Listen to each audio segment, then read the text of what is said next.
Welcome to another episode of Hypnosis, episode 2. I am your host, Sierra Bell. Welcome. I'm so happy you tuned in. I hope that you learned something.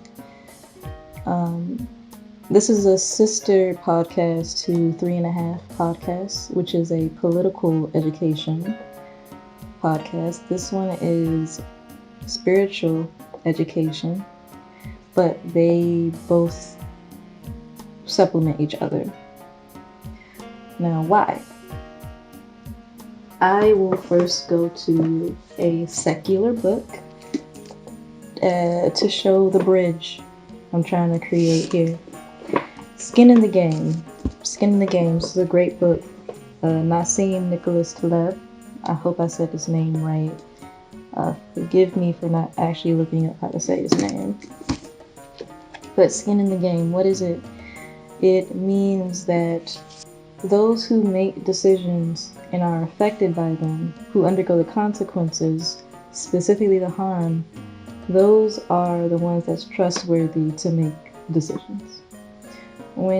Those are the people that have skin in the game. To have skin in the game is that you are affected by specifically the harm of a consequence, as well as the benefit.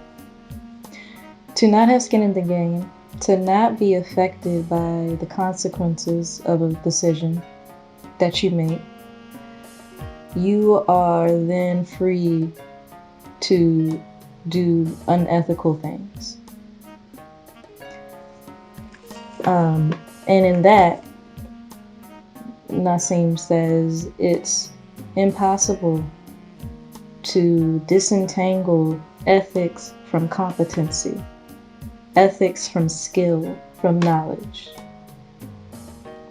And this is an example he gives that I like a lot. To figure out why ethics, moral obligations, and skills cannot be easily separable in real life, consider the following. When you tell someone in a position of responsibility, say your bookkeeper, I trust you, do you mean that 1, you trust his ethics, he will not direct money to Panama, 2, you trust his accounting precision, or 3, both? The entire point of the book is that in the real world, it is hard to disentangle ethics on one hand from knowledge and competence on the other. So that this is why it's important as we try to move through political movements that we do not lose ethics, that we understand that the political movements, the political changes that we're trying to make must take into account ethics, human character. Because if it doesn't, our political movement will be for nothing. And we will once again start at the beginning. We will be brought back to the place we were trying to get rid of. And that, to me, is where religion comes in. Religion has been given such a foul name, just like a lot of things have been given such a foul name, because it has been used for foul things. But just like how an economic system in and of itself is not good or bad, the idea of economics is not in and of itself good or bad. There are good economic systems, there are bad economic systems. But an economic system is important to manage resources. You need an economic system. That's how I view religion. And we don't have to call it religion if we don't want, because it puts such a bad taste in our mouth. But to me, religion in and of itself, the concept of it is not good or bad. But there are good religions, there are bad religions. And I'll explain my thought process at least.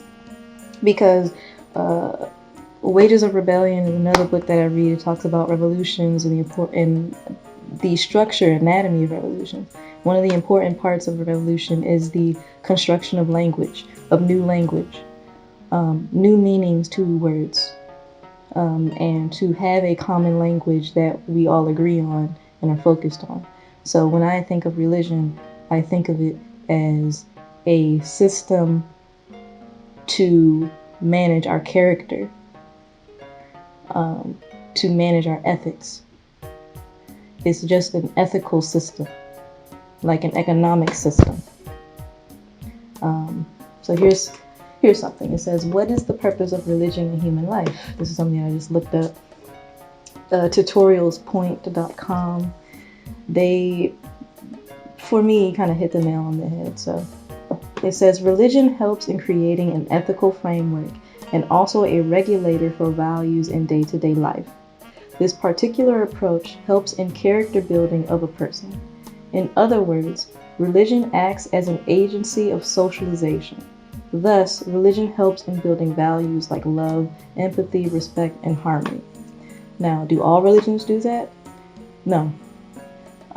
But the point is that religion, that is religion's aim.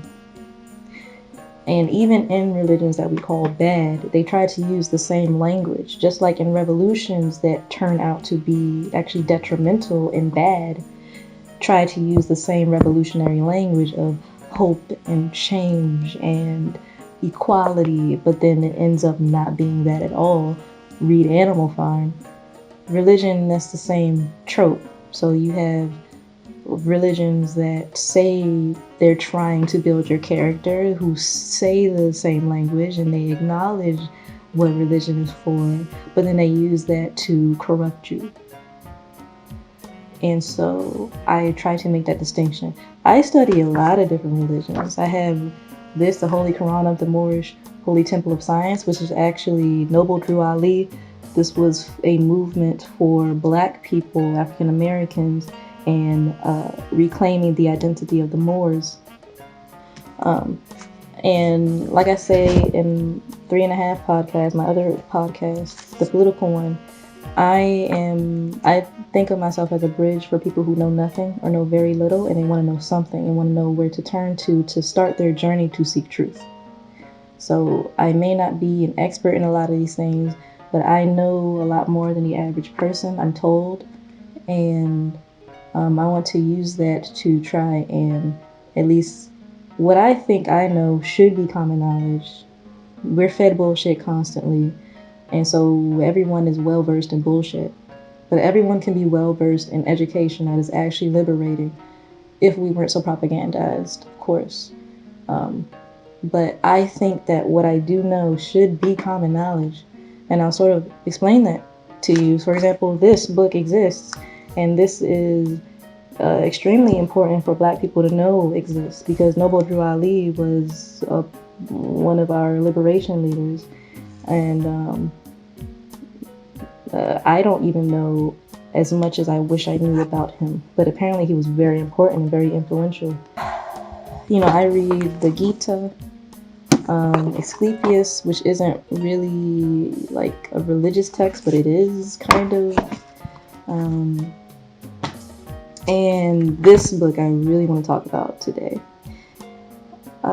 as a segue from what I read last episode. Last episode I read Asclepius, and I read a prediction from Hermes Trismegistus about how Egypt, or Kemet, so Kemet is the actual name of Egypt. Egypt is the Greek term, but Kemet is what the people called themselves. So it was a prediction of what was going to happen to Kemet.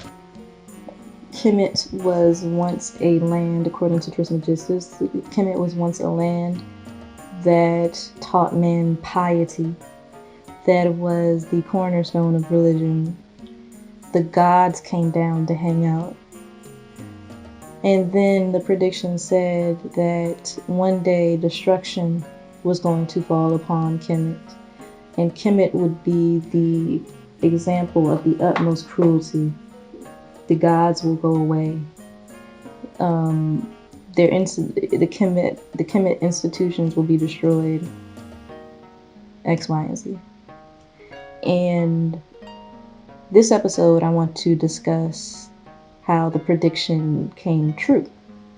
Yeah, today I want to talk about what seems to be a time when Kemet was the place that taught man piety.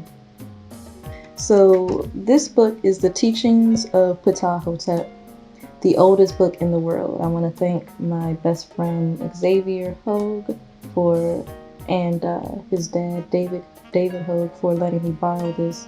I will be giving it back very soon. The oldest book in the world. This is what I'm talking about.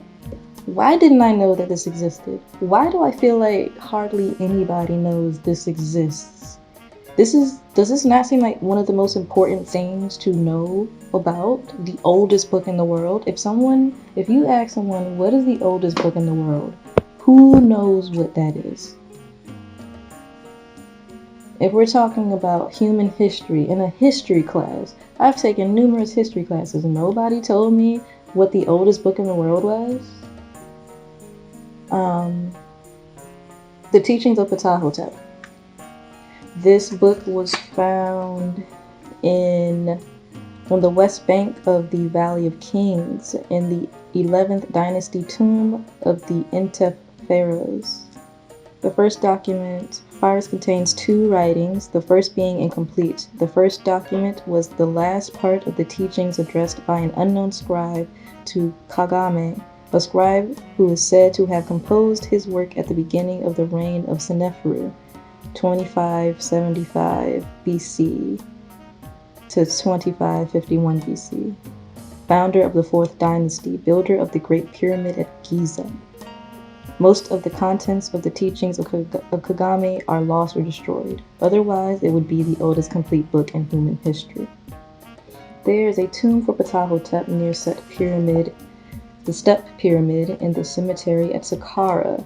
Many authorities believe, and the strongest evidence supports the belief, that he was the Ptahhotep who was the author of the book. The papyrus document says that the author lived during the reign of Menkaure, 2396 BC to 2388 BC, and Asa Jedzkara,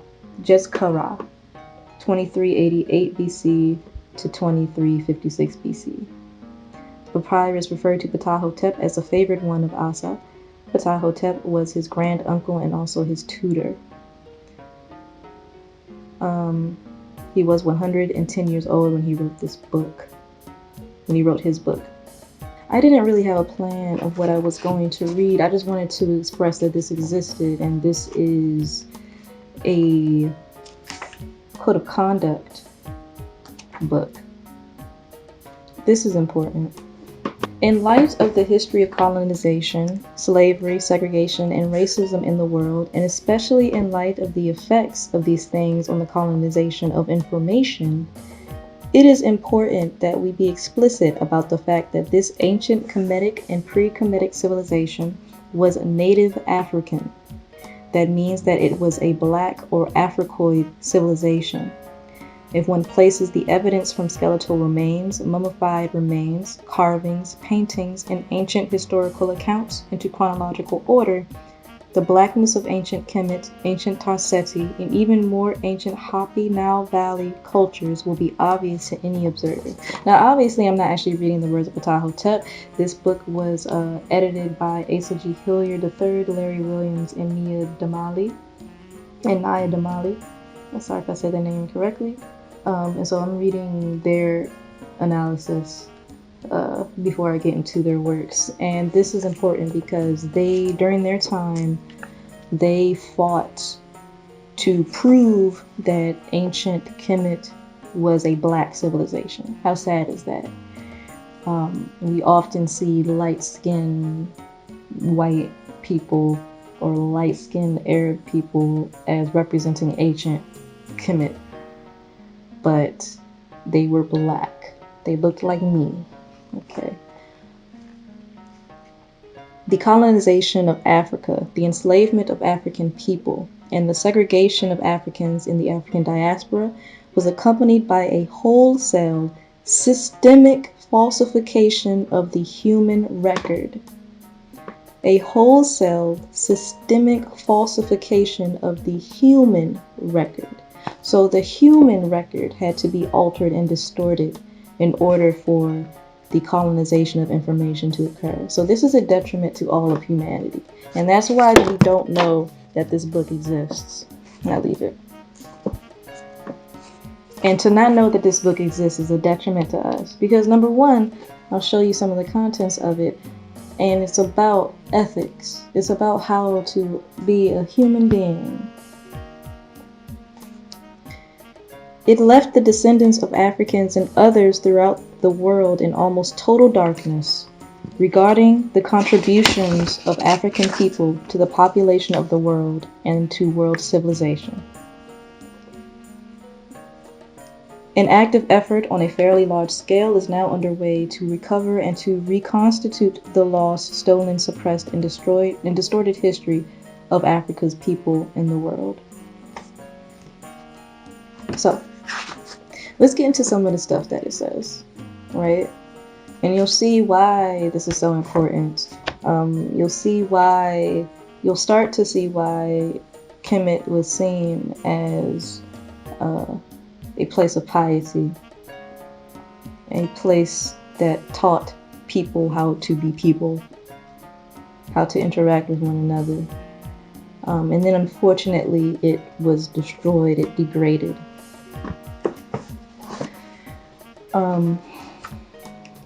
Okay.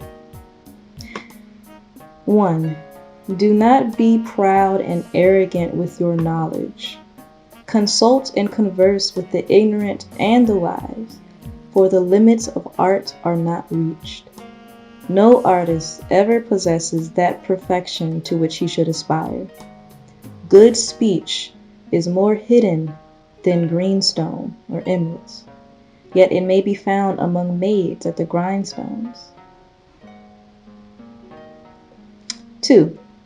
If you meet a disputant in the heat of action, one who is more powerful than you, simply fold your arms and bend your back. To confront him will not make him agree with you. Pay no attention to his evil speech.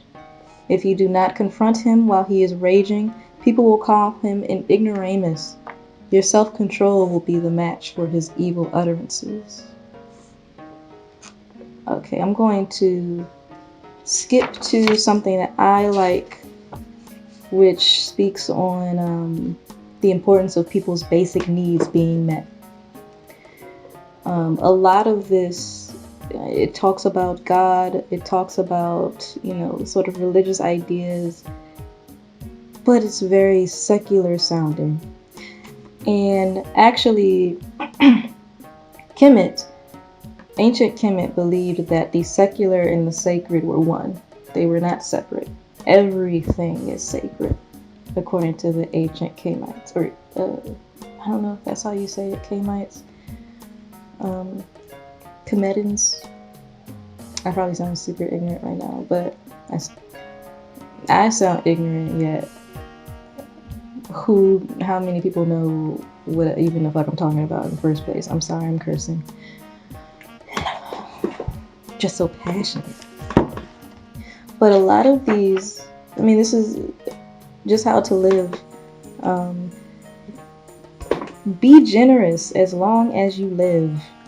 What leaves the storehouse does not return. It is the food in the storehouse that one must share that is coveted. One whose belly is empty becomes an accuser. One who is deprived becomes an opponent. Therefore, do not have an accuser or an opponent as a neighbor. Your kindness to your neighbors will be a memorial to you for years after you satisfy their needs. So I always thought that ethics is a part of logic. That going back to Skin in the Game, that quote, you cannot separate ethics from knowledge, from competency, from skill. This is saying, take care of your neighbor.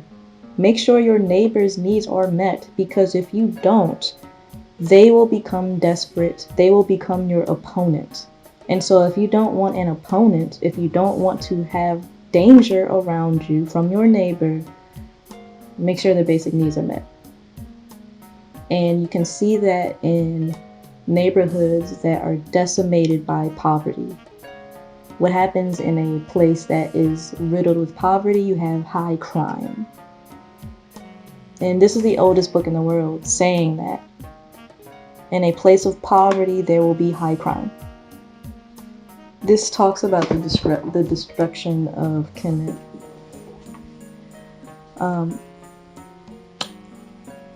Because we now have the actual words of ancient Africa available to us today, we can understand better the hysterical attack of Roman politicians and some of the early Christian church fathers who ordered the closing of the ancient Egyptian university or mystery system, the world's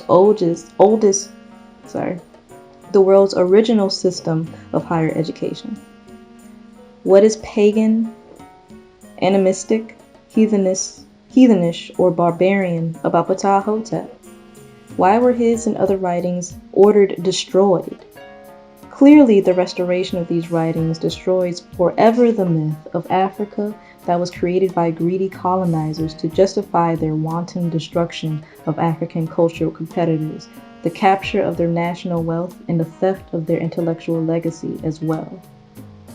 Through the use of indigenous African literature, African people worldwide have the information to counter attempts to make us feel inferior by ruling us out of human history. Further, our own cultural traditions provide ample answers to the basic human questions that all must ask. We can start from our own African center in the creation of a future. Finally, we can once again share this humane, democratic, and deeply spiritual way of life with the world. Africa continues to teach. May Amun be satisfied. Oldest book in the world. The prediction that I read last episode discussed how important the Kemet civilization was to the world when it came to ethics. And then Kemet, after it was destroyed, became an example of the utmost cruelty. And you can see that today. You can see that in, for example, the Prince of Egypt movie, the animated movie, where Egypt is a place of slavery and debt bondage. You can see in this book, which is about debt during the Bronze Age, and forgive them their debts is actually a part of the Lord's Prayer. And this discusses how debt cancellation was very important from the Bronze Age to the time of Jesus. It was customary for every Near East ruler from Rome to Mesopotamia, to Babylonia, to Egypt, to Kemet, that they canceled the debts to keep their society in balance. But over time, oligarchs had too much power and would overthrow kings and put people into debt bondage. And sometimes rulers put those into debt bondage. And that is something, unfortunately, that did happen in Kemet. So here's an example of the degradation of the Kemet society, and it becoming an example of cruelty. It was once the example of piety and then became the example of cruelty. And you notice how, Egypt is kind of used as a synonym for a cruel empire. So, debt in the biblical laws, historical narratives, and parables. The story of Joseph advising Egypt's pharaoh how to obtain all the land for himself by getting the population into debt during the famine illustrates the typical cause of personal debt throughout the ancient world. The debt forgiveness laws of Exodus, Deuteronomy, and Leviticus to counter incursions into economic liberty are sanctified by Moses leading the Exodus in protest against the Pharaoh's oppression. So that's an example of Egypt falling. I also want to give attention to something called the Hymn of the Pearl. The Hymn of the Pearl is a poem from the Indian Christian tradition. And it's also called the hymn of the Apostle Thomas in the country of the Indians. It's tradition that the Apostle Thomas is who brought Christianity to India, and that Indian Christianity is the oldest form of Christianity. So the hymn of the pearl.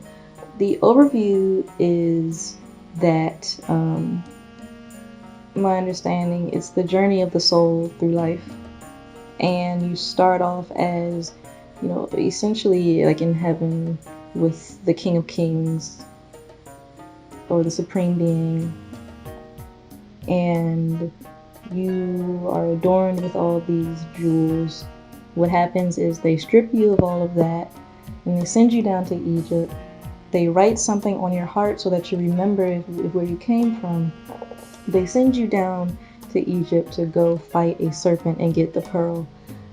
Bring the pearl back, and you'll get all your adornments and everything. While you're in Egypt, I'll read this line. And I dressed in their dress, that they might not hold me in abhorrence, because I was come from abroad in order to take the pearl, and arouse the serpent against me. But in some way other or another, they found out that I was not their countryman, and they dealt with me treacherously, and gave their food to eat. I forget that I was a son of kings, and I served their king. And I forgot the pearl, for which my parents had sent me. And because of the burden of their oppressions, I lay in deep sleep. Now I read this part because it spoke to me a lot. Because of the burden of their oppressions, I lay in a deep sleep. And that is the story of our life. So many people do not have the time or the energy to learn what is necessary to learn to liberate themselves because of oppressions, because of burdens. I have to go to work all the time. I'm too tired. There's so much stress. And the society is what is stressful. And when this happens, we fall asleep. And we're unable to function the way we should function, including thinking and figuring out how to be a good person, let alone how to liberate ourselves. And that's part of liberation, that's part of salvation, is ethics. You cannot separate ethics from knowledge. You cannot separate ethics from skill, from competence. You cannot separate ethics from revolution. And I also read this one to tell you that this poem exists, and that I think it's important for people to read, but also to see this as an example of how Egypt is used as an example of cruelty. This is a place that you should be warned about. This is a place of slavery, and they talk about how this is a place of slavery. And further down in this poem, your parents back at their kingdom notices that you fell asleep, and they send a letter to you. And the letter has the words that was written in your heart. And part of it, let's see. From thy father, the King of Kings, and thy mother, the mistress of the East, and from thy brother, our second in authority, to thee, our son, who art in Egypt, greeting. Call to mind that thou art a son of kings. See the slavery whom thou servest. Remember the pearl for which thou wast sent to Egypt. So Egypt here is an example of cruelty, of slavery. And how far we came from this. The oldest book in the world. The time when Egypt, or Kemet, was seen as a teacher to men for piety. So, what does all of this mean? I hope that you get the gist.